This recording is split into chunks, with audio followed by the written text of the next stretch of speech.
Many people who start manifesting tend to think that taking action is not a great idea and not taking action is somehow better.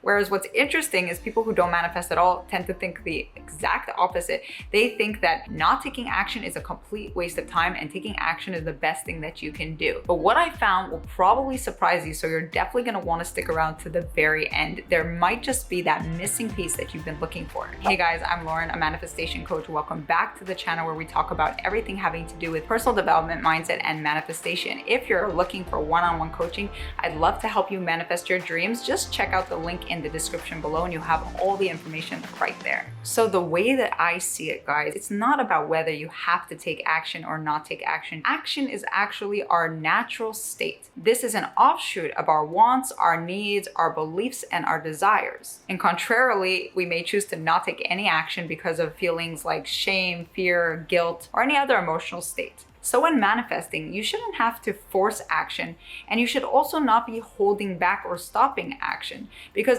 action is the natural state. It is the natural offshoot of being in an alignment with our thoughts, beliefs, and our feelings. If we are in an alignment with our thoughts, beliefs, and feelings, meaning there's no internal conflict within ourselves for something that we desire, we will naturally take the actions necessary or not take certain actions to make that happen. Because essentially, we'd be identifying with those beliefs at the level of the self-concept. But I think the place that people tend to get very tripped up in manifestation is that they start to actually block their own actions. I've seen people get scared to do anything at all. They actually stop living within their true identity. They stop living within the self-concept of what they want to create because they are very attached to their desire. And so they actually resist taking any action because they somehow make the association that action is bad and that everything should just come to you from a mental place. But what I personally found is that that is extremely counterproductive. When you're born into a solely action-based perspective, okay? All you know is the 3D consciousness. All you know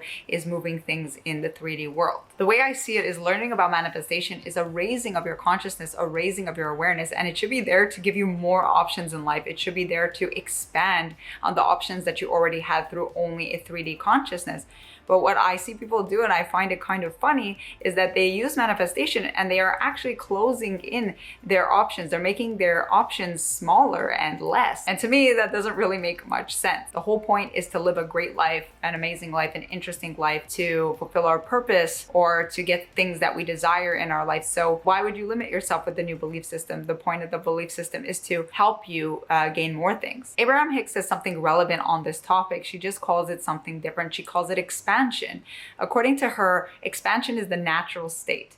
Okay, everything always wants to expand, to grow. That is just the nature of the universe. The universe is constantly expanding and we ourselves are also constantly expanding. That is our natural state. So when we're in alignment, we expand. And when we're not in alignment, we don't expand. And honestly, I really agree with her. I see action as an offshoot of the same idea of expansion. So yes, when we're in alignment and we don't have any internal dissonances about what our belief system is or what we're trying to achieve, we will naturally take the kind of action necessary to cause expansion. For example, if you're hungry, you're going to go out and you're going to find food. It's not really something that you need to think about. Now, action is very different from trying to manipulate or trying to control. Manipulation and control often comes from a place of being in fear or not believing in yourself or not believing that you can have what you want, and also trying to control others. This is why it's so important to have a true awareness of what you actually believe, because it is these beliefs that will end up driving either your action or your inaction. So to make it clear, it's not that action is better than inaction or inaction is better than action.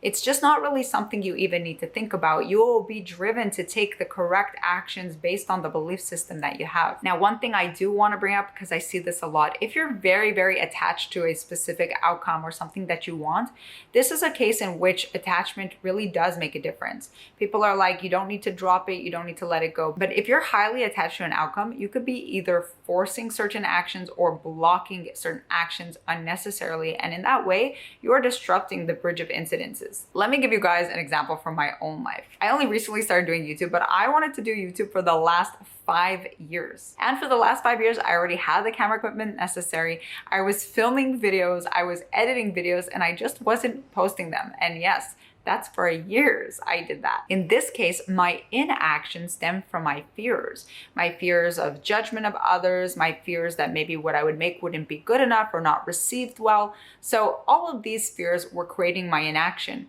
But I had the desire very strongly to do YouTube videos and to share all this information.